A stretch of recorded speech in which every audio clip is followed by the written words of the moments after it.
Overview saya tentang Danantara, bagian yang ketiga adalah saya akan menyorotin tentang saham-saham blue chip yang ada di Danantara. Oke, saham blue chip yang ada di Danantara, kalau saya nggak salah itu kemarin saya baca ada BRI, Mandiri, sama BNI ya. Ada 3 saham bank yang ini big bank. Well, this is important. Kenapa? Karena kenapa harus ada bank di dalam Danantara dan kenapa harus ada perusahaan-perusahaan lain di dalam Danantara? Well, as we know, seperti yang kita tahu, untuk menggerakkan sebuah perusahaan itu perlu modal. Tetapi kalau nggak punya modal, ya gimana cara ngerakin perusahaannya? Itu sama yang seperti yang sudah dibikin pemerintah ya. Selama ini kan mungkin kayak Waskita, Garuda, terus ada apalagi ya, ada Pegas juga di situ kan tetap perlu modal untuk operasional mereka ya. Ada Antam juga kalau nggak salah ya, tetap perlu modal untuk operasional.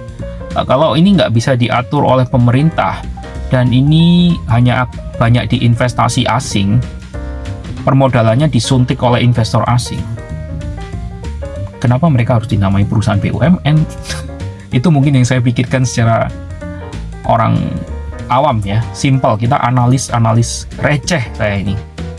Cuman saya simple mikirnya, kalau memang perusahaan-perusahaan pemerintah tadi, perusahaan BUMN tadi kayak Piges, Antam, dan mungkin apalagi ya yang ada di dalam situ, saya ada Waskita, Garuda tadi itu, kalau mereka lagi kondisi bangkrut, tapi yang injek dana ke mereka itu orang asing, mereka nggak akan disebut BUMN lagi kan?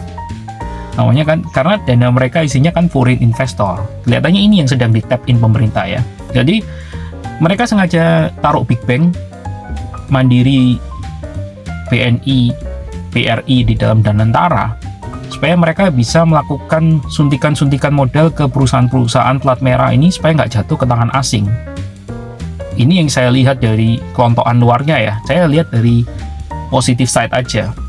Saya nggak ngurus nanti kalau ada pendapat negatif yang bilang, wah enggak lah supaya gampang korupsinya gini. Ya itu selalu ada kemungkinan ya. Cuman kalau dari segi positifnya, kemungkinan besar supaya mereka bisa mengatur dengan adanya permodalan dari BUMN yang di dalam Danantara itu, mereka bisa nyuntik perusahaan-perusahaan BUMN yang kelasnya di sektor-sektor vital untuk mereka rehabilitasi, mereka selamatkan dengan dana dari pemerintah Indonesia sendiri, bukan dari foreign.